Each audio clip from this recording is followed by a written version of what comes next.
سلام، چطورین؟ این بار اومدیم با آموزش درست کردن پک بسته‌بندی مقاوم و با مقوا.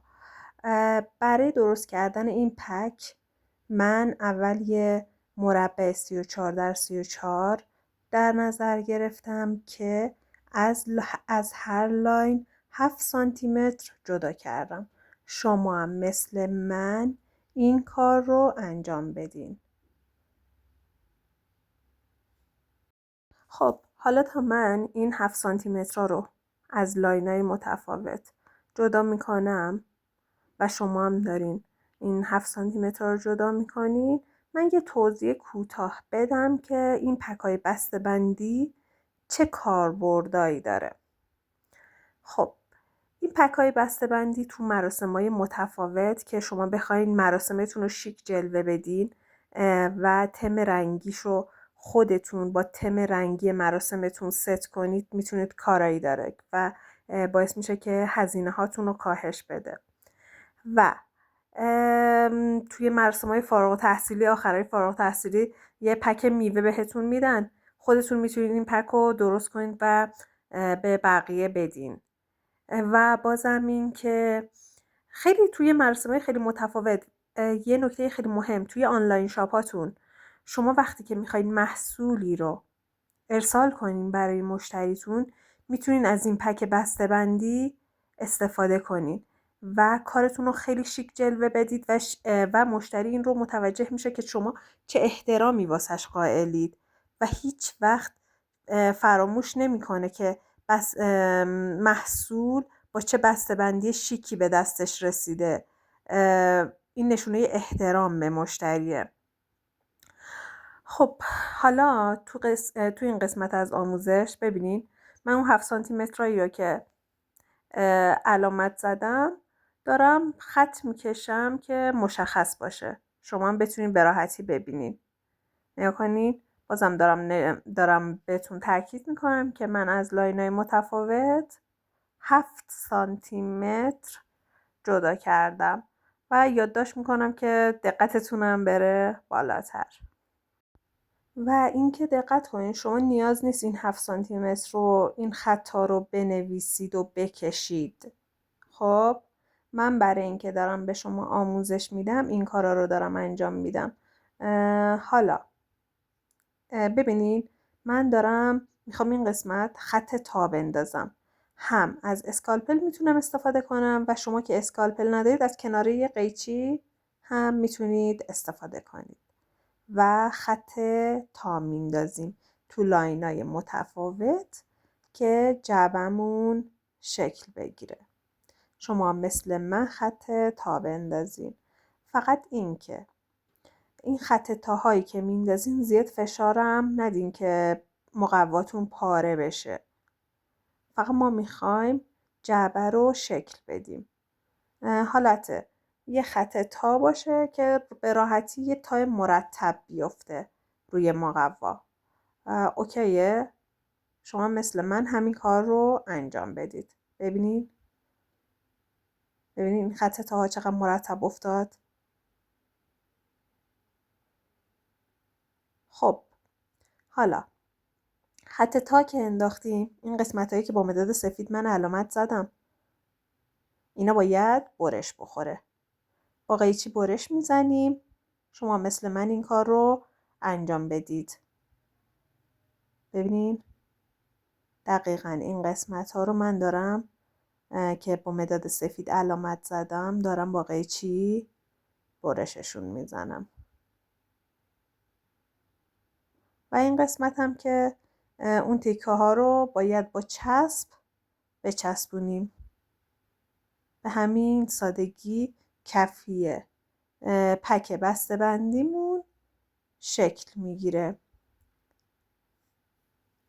بچه تو هر رنگی که دوست داشته باشید مثلا آنلاین شاپتون میتونید درست کنید، حتی میتونید با پیجتون رنگ پک بسته بندیتون رو ست کنید، خیلی شیک میشه به نظرم. حتما شما این کار رو واسه آنلاین شاپتون انجام بدید.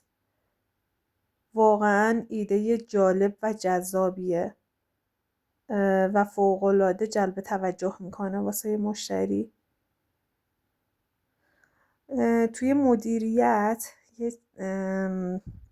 یه موضوعی هست که احترام به مشتری و واقعا احترام به مشتری باعث میشه که مشتری دوباره به پیج شما برگرده و دوباره از شما خرید کنه. حالا این احترام چطوری نشون داده میشه؟ با بسته‌بندی مناسب، با کیفیت مناسب محصول. خب حالا اون قسمت پایین پک رو که شکل دادیم و با چسب زدیم، اون ما یه کفی کار بود مقوای و حالا واسه درب 33 در 28 داریم.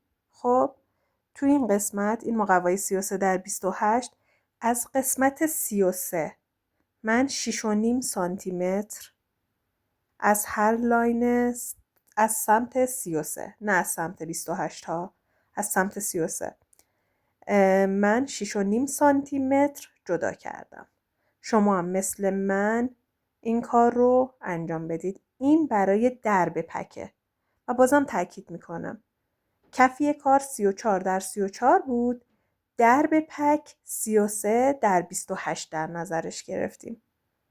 خب این 6.5 سانتی متر رو که جدا کردیم، خط کشیدیم کناره هاشو و از قسمت 28 حالا اینجا 4 سانتی متر از این ور و 4 سانتی متر از لایناش جدا میکنیم و خط میکشیم. پس از قسمت 28 چی شد؟ 4 سانتی متر و از لاین 33 6.5 سانتی متر جدا کردیم. خب اینجا هم خط تا میندازیم و اینجا هم یادداشت کردم براتون که 4 سانتی متره و اینجا هم مثل من برش بزنید و اینجا چی میشن؟ این یه قسمت رو شما باید ریموو کنید، مثل من ریموو کنید. جاهایی که علامت ضرب در زدم یه تیکه، اینا هم باید ریموو شن. با قیچی کاتشون میکنیم در واقع.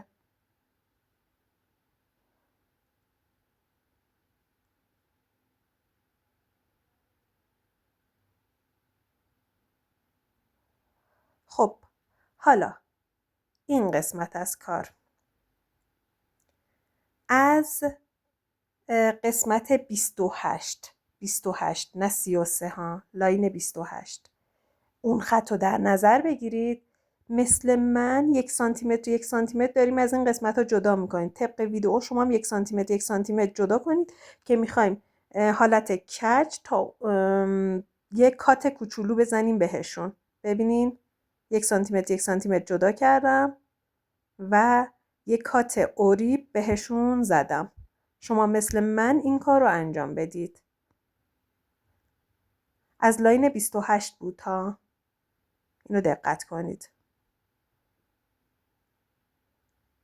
خب اینجا هم اون خطایی که کشیدم و خط تا میندازم که درب پکم شکل بگیره. شما مثل من این کار رو انجام بدید.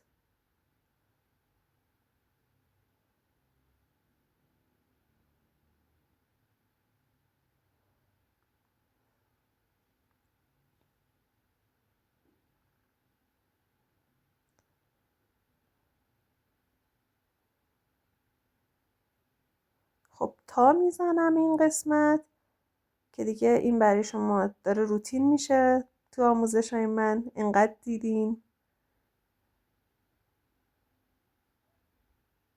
و قسمت های اضافه رو پاک میکنم. بچه شما زیاد با مداد پررنگ و اینا علامت نزنین که بخواد جای پاک کنی چیزی روی پکتون بمونه. شما باید یه علامت ریزی بزنید. خب اوکی، من فقط چون آموزشه دارم مثلا پررنگ علامت میزنم و خط میکشم و اینا. دیگه شما این کار رو نیاز نیست انجام بدید. و حالا این قسمت از کار ما میایم درب و به کف کارمون میچسبونیم. شما مثل من این کار رو انجام بدید. ببینین یه مقداری چسب رازی زدم. خب یکم هم چسب و پخش میکنم که با سرعت بیشتری چسبم بگیره. ببینین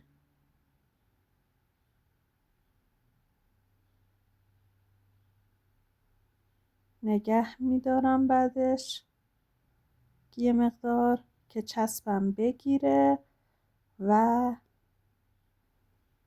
کارمون در حال آماده شدنه. خب این قسمت از کار پک بسته‌بندی آماده شد. سابسکرایب چنل فراموش نشه چون با آموزش‌های زیادی خواهیم آمد. مرسی که هستین. بازم میگم سابسکرایبمون کنید، حمایتمون کنید. دوستتون دارم. بای.